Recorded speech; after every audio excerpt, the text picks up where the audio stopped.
So welcome back. We're now going to make a effort to get out, even though we've got a little bit of drizzle and the rain today. As we are at Sherwood Pines, we're going to make an effort to get to Creswell Crags. I think it's either a Neolithic or prehistoric site. It's not too far away. It's probably only about 30 minutes away from the site that we're on. So we're going to make a move out there and see what the day brings. So let's...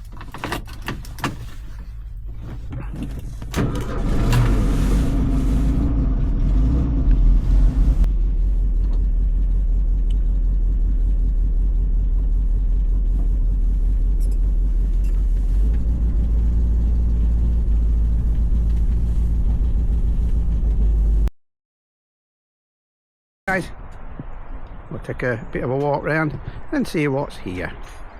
We've got the visitor centre up there and it looks like there's plenty of parking. Obviously you've got to pay for parking. Parking is £5 for the day, and that's, I think that's 9 well 5.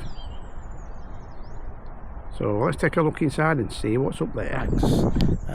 It's a little out of the way place, just for the Nottingham and Mansfield.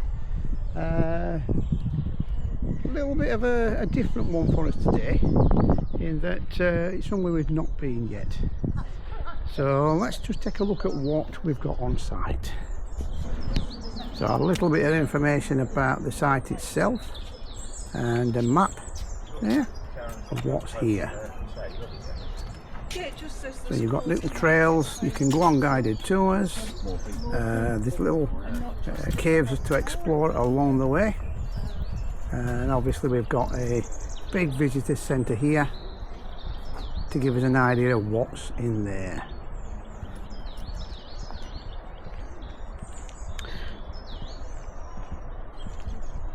So it looks like it's going to be a nice day today. Got a little bit of sun there. At least it's dry. So let's go in and take a look what's inside.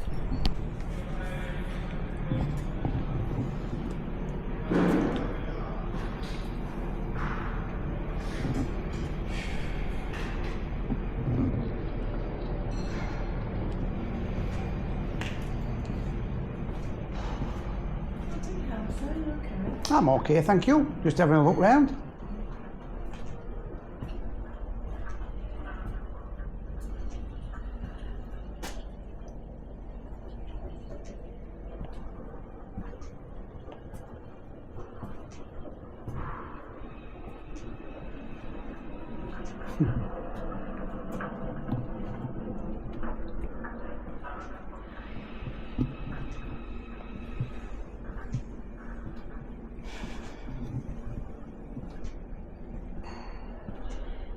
Green man.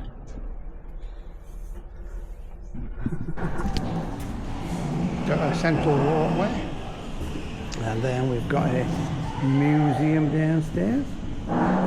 Take a look at that later.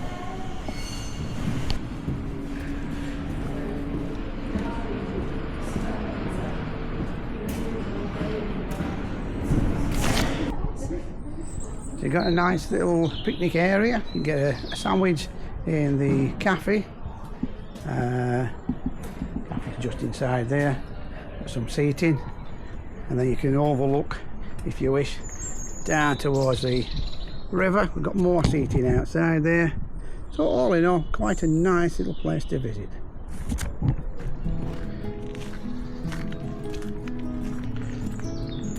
So it looks like a saber-tooth garden. Quite big there. We've got a nice meadow here, just so you can relax, have a bit of a walk round, watch out for the wooden animals, and then we're going to make our way up towards that area up there. As you can see, we've got what looks like a lake in the middle, and we've got caves where people would have habitated years ago, thousands of years ago they're saying. And obviously we've got caves that you can access and caves that you can't. Down the bottom there we've got an overflow.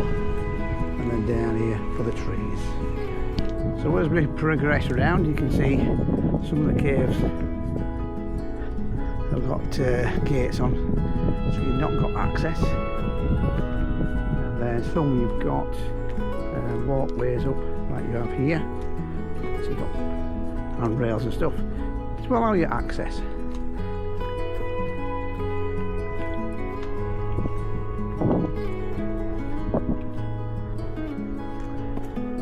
Let's take a look at what the information is on this one. Church or cave. So I'm assuming some kind of church or something like that in there. Take a look inside. So we've got some kind of special access here. So I'm assuming if you're doing a guided tour, you get access to the cave itself and see what's inside.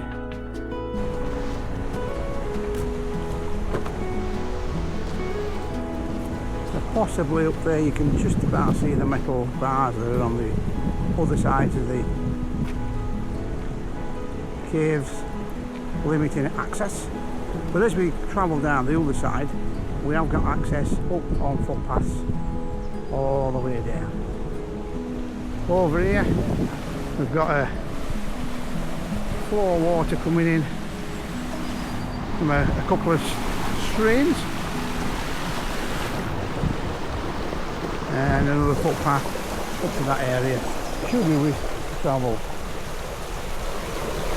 But what we're going to do, we're going to continue up this road, up this path, and see where it goes.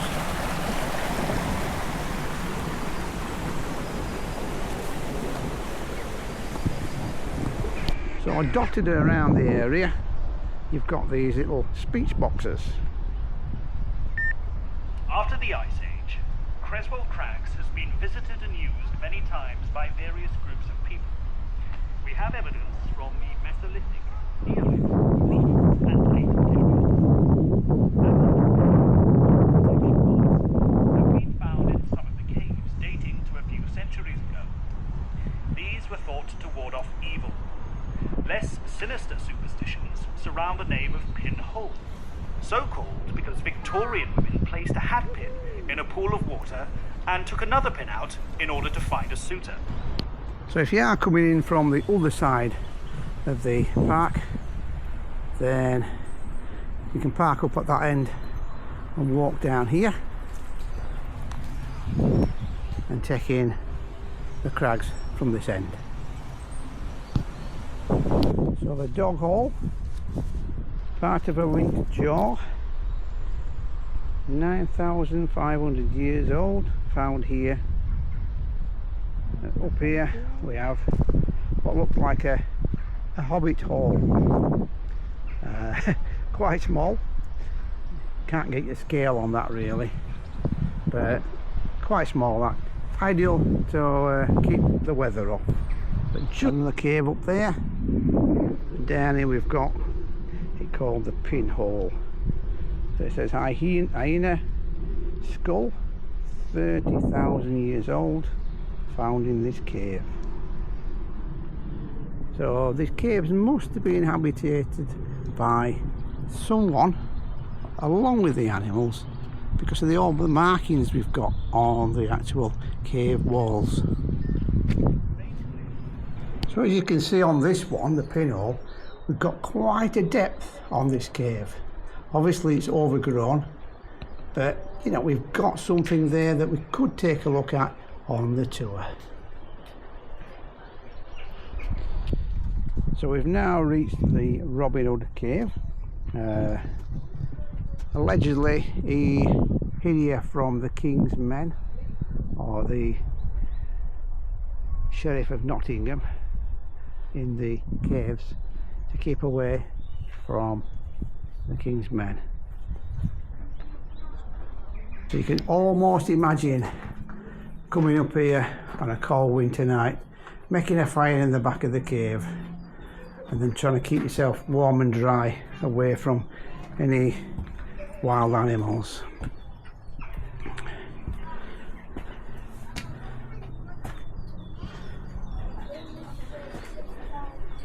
So I expect not only wild animals but tame animals have been in here as well. As you can see, quite dark in there. Now, taking a look from this spot angle, you can imagine that if there's any animals that are crossing the bottom here, back in them days you'd be bow and arrow or a spear, then you'd be using this as a quiet place to basically look for any animals and then maybe shooting your prey. So hopefully this is coming out on the screen. We're capturing what it could have been like back in them days.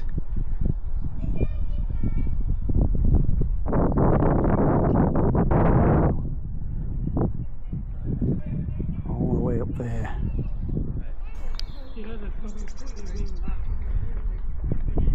So we've got about the burial monument in the quarry, and it's another cave up there. So this is Mother Grundy's parlour. As you can see, we've got a little bit of an area here for the schools where they meet, and we've got a little bit of information there regarding what it is in Welbeck Estate. Take a look at the QR code down there. Get that down. You can check out the Mother Grundy. Apparently, they used to call it the Witch's Hole. So I'm not sure about that. What they did say is that possibly it's someone in the village that decided to be on their own and decided to move into the cave and live here rather than be with other people. Not sure about that one either, but you get a nice view from this point.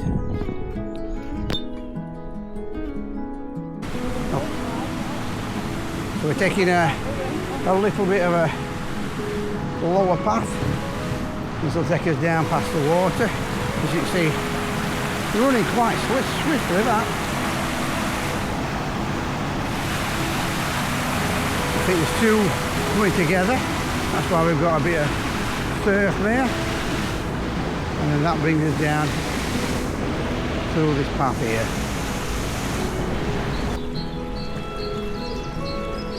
So here we can take the route that way, or we can go across the bridge where we came in earlier.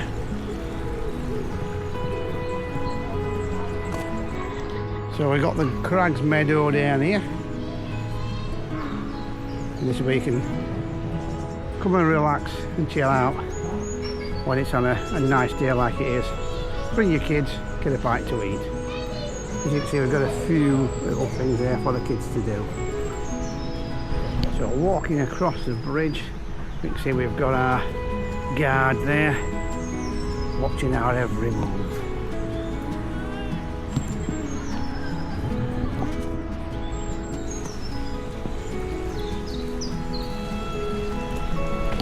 So that about rounds it up for our visit to Creswell Crags. Got a little map given on reception. This will allow you to have a look at what's here and what's available.